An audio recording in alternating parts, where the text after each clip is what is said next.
Hey everyone, and welcome back to another video. Welcome to Am I the Butthole?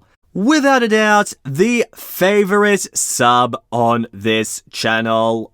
Also, one of my personal favourites. If you've never been here, it's a place where people leave their stories and ask them if they were right, if they were wrong, or somewhere in between. And internet strangers are all too happy to judge them. Now, as I said, this one is a favourite, so I will not waste another second and get straight into this first post by user /AmITheA 822728. I, 22 female, have been with my boyfriend for 3 years now, and things are going great. I have a really good relationship with his family, and his parents adore me. They're well off and always give me lots of support. I'm not exactly rich, which I really appreciate. For some context, his brother got into a car accident last year, and it was pretty rough. He was mostly fine, but ended up with a permanent facial scar. Nothing wrong with that, he still looks great, but the scar is huge and very noticeable. It's a very sensitive topic, but I think he'll get better soon. Anyway, it was my birthday recently, and we all had a nice dinner. Afterwards, I needed some pics for my social media, so I handed my boyfriend's brother my phone and told him to start snapping. Then, my boyfriend asked him to join us too, and I really didn't expect that. His brother wasn't interested in being in the pics with us. Since the accident, he's become very withdrawn, and doesn't even like being social. But my boyfriend encouraged him. Eventually, he decided to join us, but I was totally against it. I was kind of upset that I was put on the spot like that, and my boyfriend noticed and asked what's wrong. I said that the scar is just too noticeable and would get more attention, which isn't fair, especially when you consider that it's my birthday. I'm not an attention seeker, but I think it's unfair to do that to someone. Also, I just didn't think it would look nice. Apparently, that was horrible of me, because everybody was acting like I'm the devil. My boyfriend got mad and refused to take any pics with me. His parents seemed quite mad, but they didn't say much. His brother didn't even look very upset. He just gave me a blank stare and left the room. I'm not sure why everybody's acting like I said something so horrible when he didn't even respond. He seemed fine to me. And even if I effed up, why won't any of them straight up tell me? Yesterday, I spoke with my boyfriend about it, and he demands that I apologize to his brother. Apparently, it was the first time he actually seemed okay with having his pics taken, and I ruined that. I'm sorry about that, but I don't think that's relevant at all. I just feel like I'm being blamed for everything. My boyfriend keeps saying that I hurt his brother's feelings, but I don't see any evidence of that. I personally don't see why an apology is needed. Am I the butthole?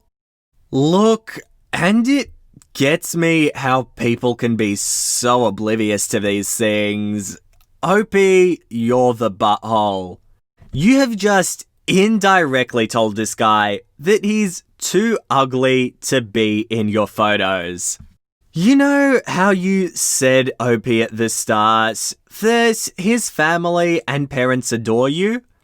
Well, I think you may have just ruined that one for yourself. I think just about the only thing you can do is go and apologize. Maybe that'll salvage the situation, maybe it won't. I wish you luck in your future endeavors. And here's our next post by user /RoutineSprinkles128. Hello, so on my 19 male trip to the grocery store, I ended up scoring a non-handicapped parking spot right by the front of the store. It's super hot here, so I decided to grab an ice cream bar. I was unwrapping it in my car, fully intending on driving off once opened, so I could eat and drive, when some old guy starts honking at me and wildly gesturing at me to get out of the spot. Now, if I'd been eating a meal or something, I would have understood their frustration. But I'd been in the car maybe 30 seconds. He rolled down his window and started yelling at me, at which point I turned off my car and settled in to eat my ice cream. It caused a pretty big scene as he ended up getting out of his truck, leaving it in the parking lot, not parked, and yelling at me, calling me names and swearing. All of it. After I finished my ice cream, maybe 5 minutes later, I waited for him to do a loop, looking for another spot, and promptly reversed, allowing someone else to take the spot. I felt pretty justified with that reaction, but when I told my mum, she was disappointed, saying that I caused an entire commotion for no reason. Am I the butthole? And honestly, this is one of the ones I really like. This honestly belongs in r/petty revenge. Great sub, you should go check it out. And of these, Reddit always seemed to vote not the butthole, but I disagree. OP, you're totally the butthole.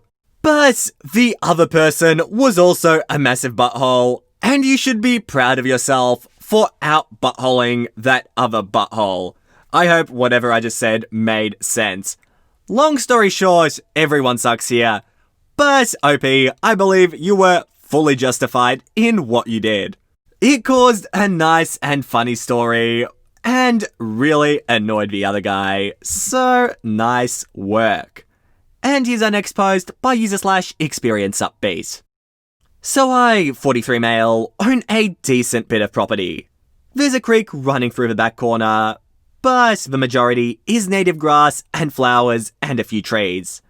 It's really peaceful and I love it. Unfortunately, so do other people. I've had many kids walking through my property, especially around the creek. I don't particularly mind this, since they generally keep around the creek and are just wading through it. It's only 1 or 2 feet deep. I have put up signs to try to keep them away, and their visits generally only last 5 minutes or so, and then they're on their way. My neighbour, however, a late 20s male, decided to set up a tent this evening on my property. The way the land is, his property is mostly bushes, and is on a fairly steep incline. So mine lends itself to camping a bit better. He had his toddler son with him. I came over and informed him he was on my property, by over 50 feet I might add, and that he needs to move back to his own property. He said that he just wanted to show his kid what camping was like. Take him fishing. We don't get fish in the creek, and their pole was just a toy. He also said plenty of kids played on my property. I told him that it was a nice idea, but I didn't want the liability, and again asked him to leave.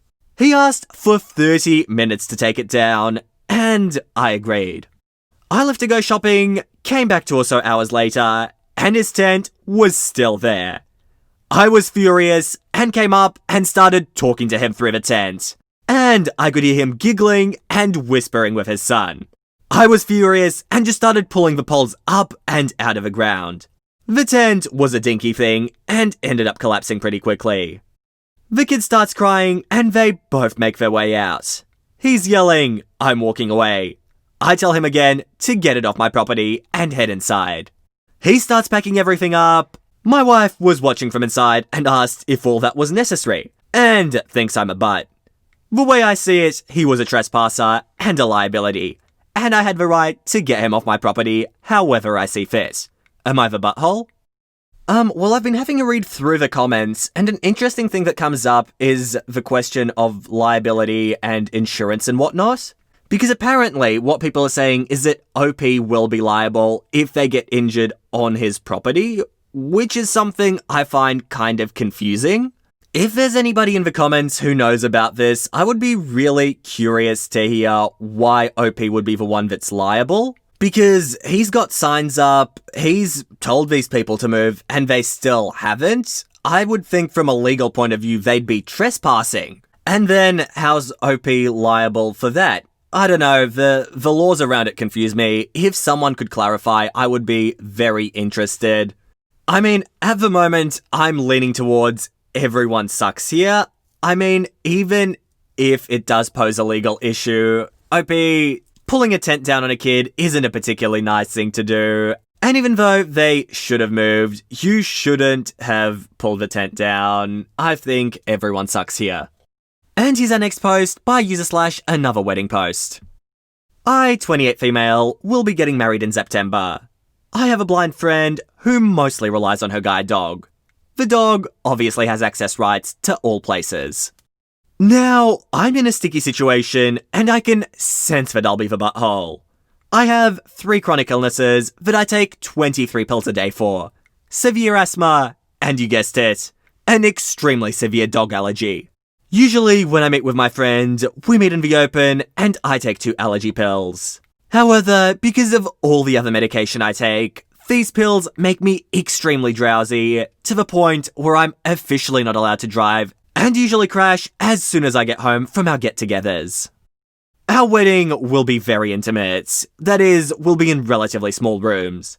I feel horrible about this, but I don't think I can let my friend bring her dog. It just wouldn't work. I talked about it with my fiancé and some friends. Finally, I talked to my friend about it, explained the situation, and said I would love her to come, but she can't bring her dog. I said that 4 of our mutual friends had offered to be on a roster and assist her should she need it. Alternatively, if she's not comfortable with this, she could bring a person of her choosing to the wedding, or I'd pay for a professional aid for the day. I think it's important to note that her dog isn't for any additional issues like seizures or anything like that.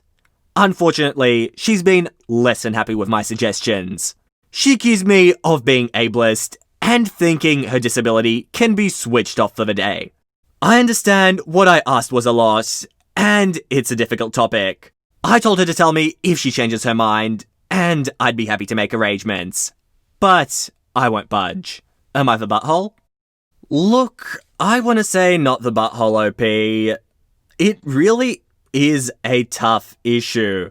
But you have honestly considered it. You've offered your friend options. You have offered her many different options for what can happen.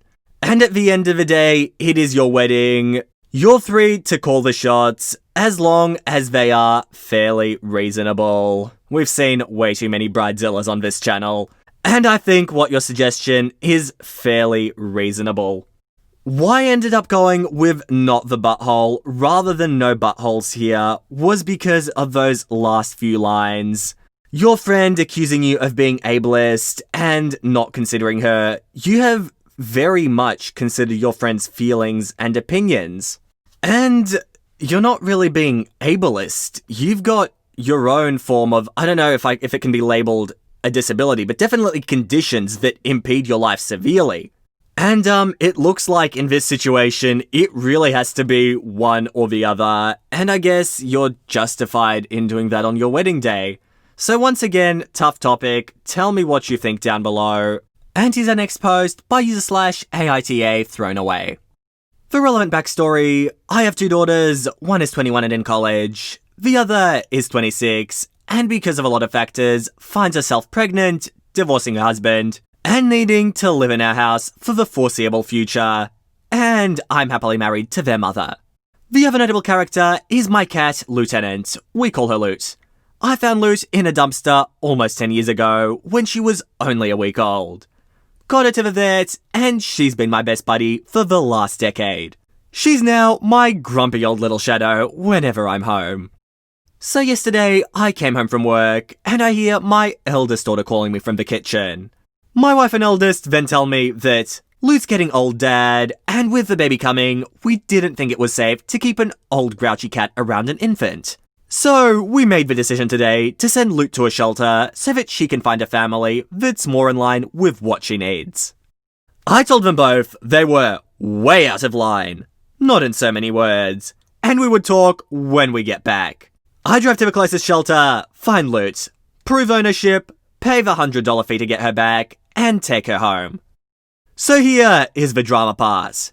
When I get home, I call a family meeting and tell my eldest daughter she doesn't get to make decisions about my pets without consulting me.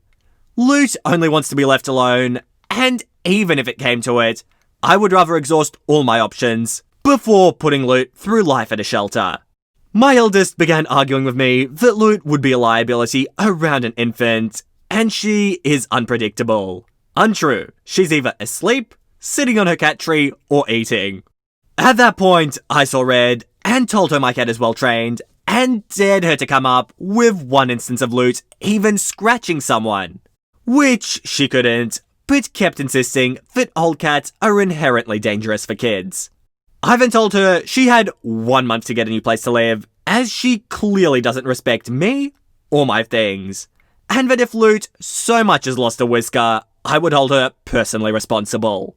My wife and younger daughter are now begging me to change my mind, as with my eldest daughter's current financial condition, I would probably be condemning her to homelessness, and that my daughter should come before a cat.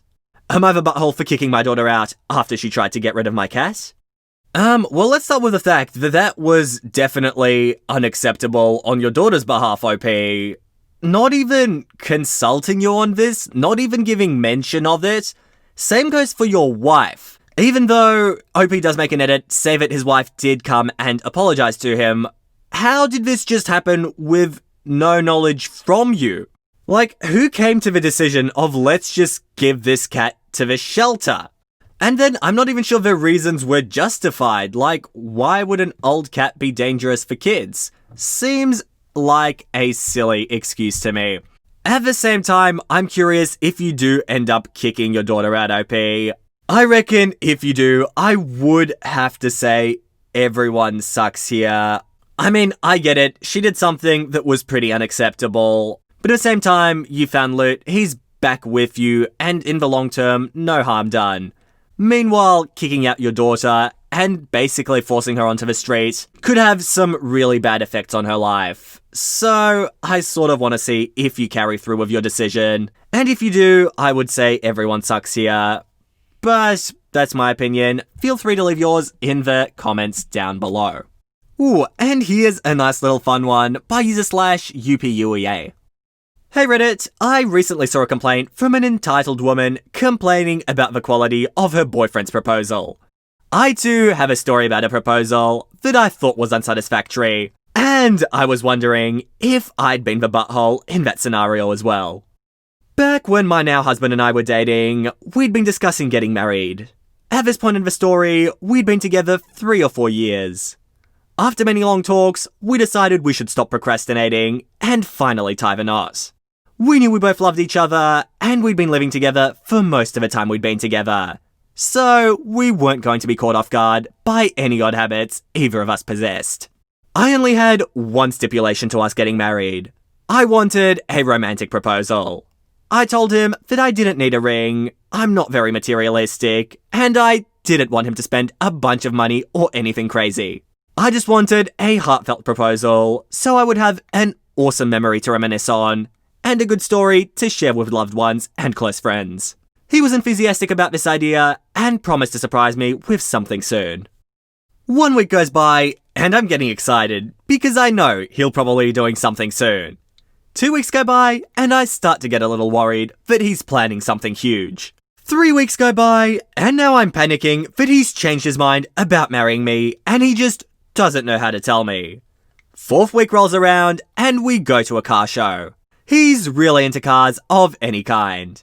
We have a fun time looking at all the classics, and at the end of the day, we're hot and tired and decide to head home. On the way to the car, in the parking lot, he touches my shoulder to catch my attention and says, "Hey babe, will you marry me?" My jaw drops. I ask, "Is that your proposal?" He says, yeah. I was so incredibly mad. This whole time, I was so excited, and then worried that that's the best he can come up with. I started to cry from the release of anxiety that had built up from thinking he'd change his mind, and from the anger of his idea of a heartfelt proposal. In between hiccups and tears, I tell him, "No, try again," and storm off to the car. After I calmed down, I explained why I was upset, because he was truly baffled, and gave him a few examples of what I'd been expecting. Some nice flowers, or a small "I love you" kind of speech, maybe a nice dinner, and etc. He apologized and promised to try again. He eventually did manage to propose, and even surprised me with a custom ring, even though I told him I didn't need one. We've now been together for 11 years, so I guess he wasn't too mad that I rejected his first proposal. But, Reddit, was I the butthole? Nah, P, I reckon not the butthole. You two made an agreement and he didn't stick to his part. Let me explain to you how it should have gone. He taps you on the shoulder, asks if you'll marry him. You say, "Is that your proposal?" And then a group of musicians comes from around the cars. Cars start swirling around you in a pretty pattern. A bouquet of flowers appears in his hand, pulls out a ring, and he asks, "Will you marry me?" And you two drive off into the sunset in a red convertible. Either that, or I've been watching a few too many odd TV shows. And with that story, guys, I think I'll end today's video. I hope you enjoyed, and if you did, make sure to subscribe to the channel for Reddit videos 3 times every single week. But I've seen more videos from you, you say, and that is absolutely correct. I've been uploading a few extra ones just because I've got the time. Regular uploads still happen Tuesday, Thursday, and Saturday, so look out for those, plus anything extra. But with that said, guys, that is it from me. I hope you all enjoyed, and all I want to do is see you all here next time. See you later, guys.